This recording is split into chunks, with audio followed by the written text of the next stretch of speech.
Here we are, ready to start our second unit in biology. It is, as you can see in the title here, Chemistry of Life. You can see the major questions that we will be answering by the time that we get done with this unit. Let's talk about the title of that unit for a second, Chemistry of Life. You are in a biology class, and yet here we are talking about chemistry. Keep in mind what you learned in the last unit is that there is a hierarchy to life. The simplest form of life is a cell. And of course, cells come together to make tissues, tissues make organs, organs make organ systems, and then you put a bunch of organ systems together and you've got, in our case, the human body. But prior to getting that cell, what's the cell made of?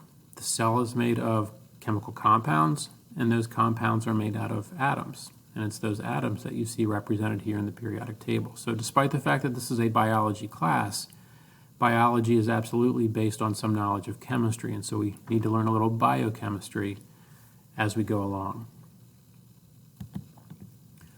One of the major ideas that you need to understand as we head into this unit is the word inorganic versus the word organic. Oftentimes I ask students before we really get started on this, what's the difference between those two words? And I get a couple of different responses typically each year. Inorganic is non-living and organic is living. That's one response I oftentimes get. Another is that inorganic is man-made and organic is natural. Although I understand the background knowledge there, or lack of knowledge, neither of those responses is correct. It's actually a really simple idea.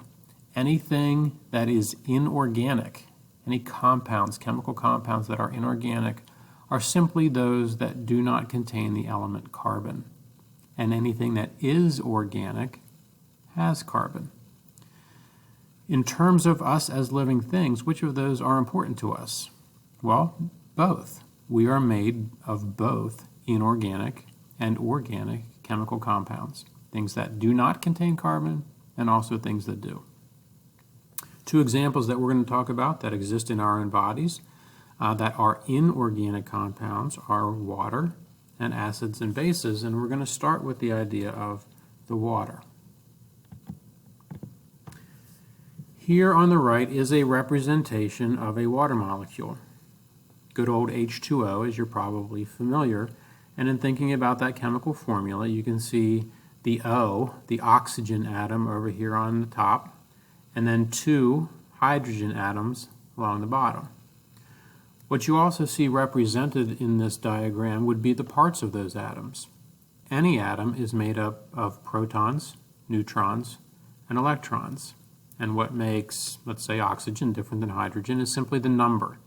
How many protons are there in an oxygen versus hydrogen? Well, it's not the same number. Same thing with the neutrons, same thing with the electrons. The other thing that you need to know here is that the protons, neutrons, and electrons each have a charge. Protons are positively charged. Neutrons, as the name indicates, are neutral, and electrons are negative. When it comes to those different elements, those different atoms forming a chemical compound like water, H2O, they have to form what are called chemical bonds. And the type of chemical bond that is used to form a water molecule, as it says down here in the bottom, is a covalent bond, which just means that the atoms share electrons in order to bond together. As you look at the diagram here, these dark blue circles are the electrons, and remember, they are negatively charged. This one right here happens to belong to this hydrogen atom, but the one right next to it happens to belong to the oxygen. And the same is true over here. This one belongs to this hydrogen. This one belongs to the oxygen.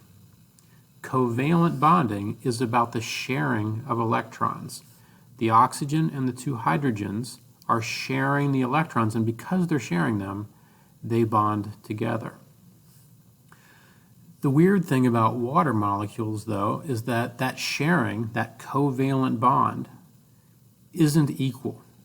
As you look at this picture, you can pretty much understand that the oxygen atom is the bigger, and I'm going to say stronger, tougher atom compared to the hydrogen. And so when we say that these are being shared, they are, but they're not being shared evenly. The oxygen, being the bigger, stronger, tougher atom, tends to hog the electrons more frequently. And electrons move, they orbit. And so these electrons tend to spend most of their time orbiting around the oxygen, and every now and then maybe they orbit around here, and then a whole lot more time around the oxygen, and every now and then maybe around this hydrogen. Keep in mind that electrons are negative. So if the electrons are spending more of their time with the oxygen and they are negatively charged, that means that this end of the water molecule tends to have a slightly negative charge. And because the electrons aren't spending their time down here with the hydrogens, this end of the water molecule tends to have a slightly positive charge. This is a proton right here. It's a positively charged particle. Same thing here. And if the electrons aren't spending their time down here, those positive charges make this end of the water molecule positive, and the electrons spending their time up here make this end negative. What that leads to is that water is known, as is highlighted here, as a polar molecule. It has poles. It has a negative pole up here, and it has a positive pole down here.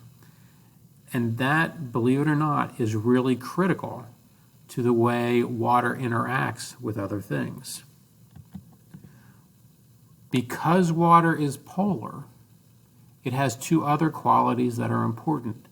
It is cohesive and it is adhesive. And it's the cohesive aspect of things that is being pictured over here on the left. If you read the definition of cohesive, it means that water molecules will, for lack of a better term, stick to other water molecules. If you look here, here's the hydrogen end of the water molecule. Notice it's got a slightly positive charge indicated there. Here is the negative end, the oxygen end of this water molecule. And of course, what do you know about opposites? Here's a positive, here's a negative. They are opposites, and therefore they attract. And so this water molecule will be attracted or will stick to this water molecule. Same things happening between these two and these two and these two.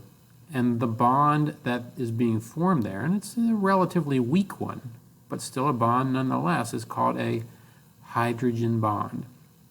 And that allows for the cohesiveness of water. Water sticking to other water. Self sticking to self. Things that are the same sticking to each other. Water to water.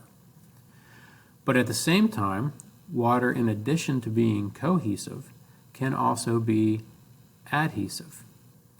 All that means is it's essentially the same thing, but instead of water sticking to other water, water can stick to substances that aren't water. Now, that other substance also has to have a charge. If you put something in water that has no charge, water will not stick to it. But if you stick something in water that has a charge, whether it's a positive and negative charge, in other words, polar, like a water molecule is, or just something that has a positive charge, or just something that has a negative charge, those charges will be attracted to the water. If you put something in water that's positive, that substance will be attracted to the negative end of a water molecule. And if you put something in water that's negative, then that substance will be attracted to the positive poles of the water molecules. And so other stuff other than water, will then also stick to water. Now remember, this is chemistry, but it's all chemistry that we're trying to relate to biology, to living things. And so the fact that water is polar leads to the fact that water is both cohesive and adhesive. And because water is cohesive and adhesive, it also leads to a lot of other things that are important in how we work as living things. In order for you to figure out what some of those things are, I would like you to watch the video that is linked here and come up with or describe in your notes the 4 reasons why water's polarity is beneficial to life on Earth.